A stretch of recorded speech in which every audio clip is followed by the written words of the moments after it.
आज आम तैयारी करबा परिबा खिचड़ी। जो माने घर छाड़ी बाहर रोचंती बैचलर मानक पई आउ स्टूडेंट मानक पई एकदम परफेक्ट रेसिपी। कम समय भितर ए खिचड़ीटी रेडी हो जिवो। खाइबा को एते टेस्ट लागिबो ना, खाली भी आपण माने खाइदेबे। आ संगे कोनोसी जिंस दरकार नहीं।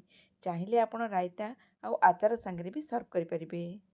आउ कोनोसी ओषा पुण्य पर्व जेतेबेले घरे पड़ुची आपण एमती परिबा खिचड़ी भी घरे तैयारी करि परिबे। आ संगे डालमा हो किंबा पोटल रसा हो किंबा कोनोसी भी तरकारी सहित ए खिचड़ी थरे सर्व करी देखंतु, खाइबार मजा बढ़ी जिवो।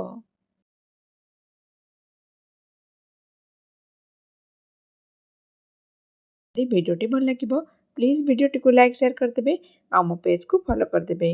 तेबे डेरी न करी चलंतु वीडियोटी स्टार्ट करिबा। खिचड़ीटी तैयारी करिया पई मु एठी गोटे गिना अरुआ चाउल नेची आउ अधा गिना नेची मुग डाली, भजा मुग डाली। एटा को आमे कोन करबा गोटे जगह रे नै जिबा आउ भल भाबरे धोई दबा।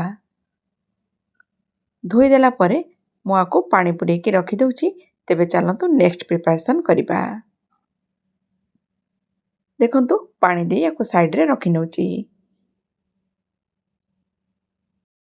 एठी परिबारे मु नेची कखारु छोट खंडे नेची, गाजर गोटे छोट साइज रो, कैप्सिकम फाळे, आलू गोटे मीडियम साइज रो नेची, गोटे टमाटर नेची। मो पाखरे जो परिबा थिला मु सेई परिबा नै की करि नउची।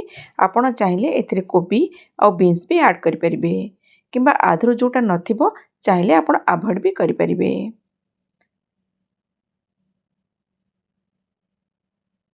एठी मु आउ नेची फ्रोजन मटर को पानी देकी मु रखि देची। एठी मो मसला रे नेची लवंग, गोलमरीच, गोटे बड़ गुजराती, दालचीनी, छोट गुजराती दीटा, स्टार फूल, सब जिनस को भल भाबरे कुटी दबा। कुटी के तार पाउडर तैयारी कर नबा। एथिरु जेतिकी दरकार हम यूज करबा आ रखि दबा। जेतेबेले आपण खिचड़ी बनेबे सेई टाइम रे आपण यूज करि परिबे। देखंतु बढ़िया भाबरे मु आको कुटी के तार पाउडर तैयारी करि नेची। एटा को गोटे जगह रे काढी नै की रखि दउची।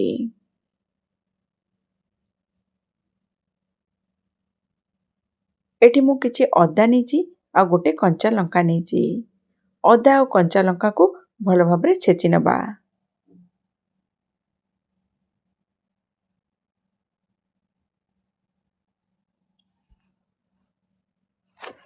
छेचला परे साइड रख नउची। एठी मु गोटे जगह रे टिके रिफाइन तेल आगे पकै नउची प्रेशर कुकर रे। प्रेशर कुकर रे करिवे संगे संगे हे जिवो एटा। जदि नथिबो चाहिले आपण गोटे जगह रे भी करि परिबे। गोटे बड़ चामच गुआ घिया नेची फ्लेवर पई। मु एठी कैमरा ऑन करबा को भूली जाइथिली। एठी घिया पकेला परे मु आगे हिंगु पके नेची। मन रखंतु हिंगु पके नेबे, जीरा पके नेबे, ता धरे जो अदा आ कंचा लंका को छेचिक रखिथिली ताको पके नबा आ टिके भुसुंग पत्र पकेला परे मु आलू आ गाजर को आगे भाजी नउची। आलू गाजरटा टिके टाण परिबा ताको आगे पके की अल्प टिके भाजी नबा। देखंतु आलू आ गाजर अल्प अल्प भाजी हे गलानी। ए स्टेज रे मु अलगा परिबा सब ऐड करि नउची। एथिरे मटर को पके नेबी, कखारु आ कैप्सिकम भी पके नबा कारण एटा बहुत शीघ्र सिझी जिवो। एका संगे आलू संगे भाजी देले कखारुटा भात रे मिसी जिवो चावल रे। टमाटर को भी जो काटी के रखिथिली ताको भी पके नउची। सब को भल भाबरे मिक्स कला परे मु अल्प टिके लुण दउची। परिबा भाजिबा टाइम रे जेमती परिबाटा फिका न लागिबो सेति पे हल्का लुण दे देली। एना परिबाटा बढ़िया भाबरे भाजी हे गलानी। एथिरे चावल और डाली को जो धोई के रखिथिली छाणा रे एमती छाणी देची पके नेली। हल्दी गुंड पके नबा, स्वाद हिसाब रे लुण दबा। गरम मसला को जो छेची के रखिथिली गुंड करके ताको भी पके नउची। अल्प पकेबा जेतिकी दरकार गोटे बड़ चामच मु पके नेची।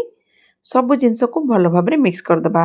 मिक्स कला परे 2 मिनिट पई चावल को परिबा सहित टिके भाजी नबा और गैस रो फ्लेम को लो मीडियम रखिबे।